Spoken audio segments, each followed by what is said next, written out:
Standard 6 Subject General Science Unit 5 Substances in the Surroundings Their States and Properties. मागील पाठाला आपण heat and change of physical state आणि the temperature and a thermometer हे घटक पाहिले. आज आपण boiling point and freezing point हे घटक पाहणार आहोत. बॉइलिंग म्हणजेच उत्कलन. Water is continuously evaporating. पाण्याचे सतत बाष्पीभवन होत असते. We know that water spilled on the floor dries up slowly on its own. फरशीवर सांडलेले पाणी हळूहळू आपोआप वाळते हे आपल्याला माहीत आहे. This evaporation occurs from the surface of the water. बाष्पीभवन पाण्याच्या पृष्ठभागावरून होते. मग पाणी उकळते तेव्हा काय होते? What happens when water boils? As the water gets heated.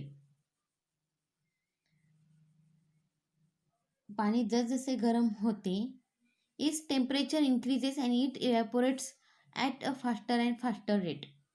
तसतसे त्याचे तापमान वाढते आणि बाष्पीभवन अधिकाधिक जलद गतीने होऊ लागते. When water kept on a stove attains a particular temperature or level of heat, then evaporations taken place in all parts of the body of water. शेगडीवर ठेवलेल्या पाण्याने उष्णतेची एक पातळी घातली की पातळीतील सर्व भागातून पाण्याचे बाष्पीभवन होऊ लागते. Then we see water bubbles rising at faster and faster rates to the surface and steam mixing in the air. म्हणून वाफेचे बुडबुडे भराभर पृष्ठभागापर्यंत येताना दिसतात आणि ती वाफ हवेत मिसळते. This is called boiling of water or ebullition. यालाच पाण्याचे उकळणे किंवा उत्कलन म्हणतात. At sea level pure water boils at 100 degree Celsius. शुद्ध पाण्याचे समुद्र सपाटीला उत्कलन 100 डिग्री सेल्सिअस तापमानाला होते. This is boiling point of water. हा पाण्याचा उत्कलनांक होय. When water vapour cools it is converted into water again. पाण्याची वाफ थंड झाली तर एका तापमानाला वाफेचे पुन्हा पाणी होते. This process is called condensation. आणि ह्या क्रियेला संघनन म्हणतात.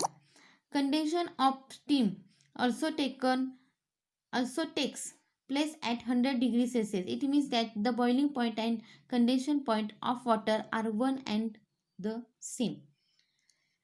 वाफेचे संगणन ही 100°C होते. म्हणजे पाण्याचा उत्कलनांक व संगणन बिंदू हा एकच आहे. फ्रीजिंग गोठण. The water kept in a fridge or on ice becomes cooler and cooler. That is its temperature falls. फ्रीजमध्ये किंवा बर्फावर ठेवलेले पाणी थंड होत जाते म्हणजेच त्याचे तापमान कमी कमी होते. At a certain temperature water does not get any cooler but start freezing and forms ice. एका ठराविक तापमानावर पाणी आणखीन थंड न होता त्याचा बर्फ बनू लागतो म्हणजेच ते गोठू लागते. The temperature at which this happens is called the freezing point of water. ज्या तापमानावर हे घडते त्याला पाण्याचा गोठण बिंदू म्हणतात.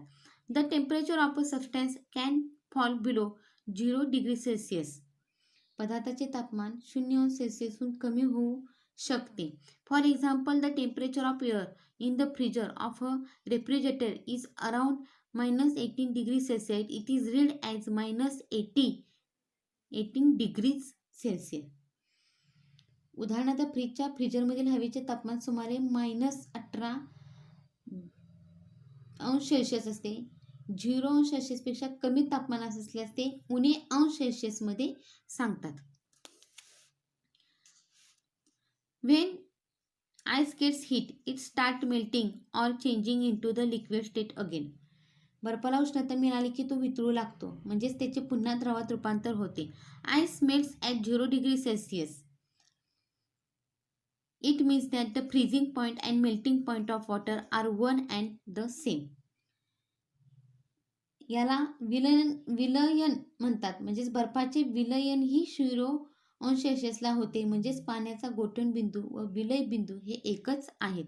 Each substance has a specific boiling point which is also its condensation point. प्रत्येक पदार्थाचा विशिष्ट उत्कलन बिंदू असतो तोच त्याचा संगणन बिंदूही असतो. Each substance has a specific melting point which is the same as it's freezing point. प्रत्येक पदार्थाचा विशिष्ट गोठण बिंदू असतो, तोच त्याचा विलय बिंदूही असतो.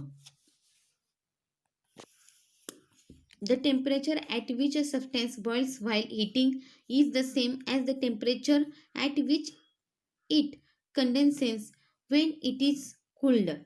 पदार्थ गरम होताना ज्या तापमानाला त्याचे उत्कलन होते त्याच तापमानाला त्याचे थंड होताना संगणन होते. Similarly, the temperature at which a substance freezes while cooling is the same as the temperature at which it melts when it is heated. पदार्थ थंड होताना ज्या तापमानाला गोठतो त्याच तापमानाला तो गरम होताना वितळतो. Use your brain power. झाला, जरा डोके चालवा. The chart given below shows the boiling point and freezing point of some substances. खालील तथ्यात काही पदार्थाचे उत्कलन व गोठण बिंदू दिले आहेत. State whether these substances are solid, liquid or gases at room temperature. त्यावरून हे पदार्थ स्थायू, द्रव व वायू यापैकी कक्ष तापमानास कोणत्या अवस्थेत राहत असतील ते सांगा. सबस्टॅन्स म्हणजे पदार्थ, फ्रीजिंग पॉईंट गोठण बिंदू, बॉइलिंग पॉईंट उत्कलन बिंदू, कॅन्डल मेणबत्ती, freezing point 60 degree Celsius, boiling point 350 degree Celsius, plastic is less than 250 degree Celsius, boiling point 954 degree Celsius, iron freezing point 1535 degree Celsius, boiling point 2862 degree Celsius.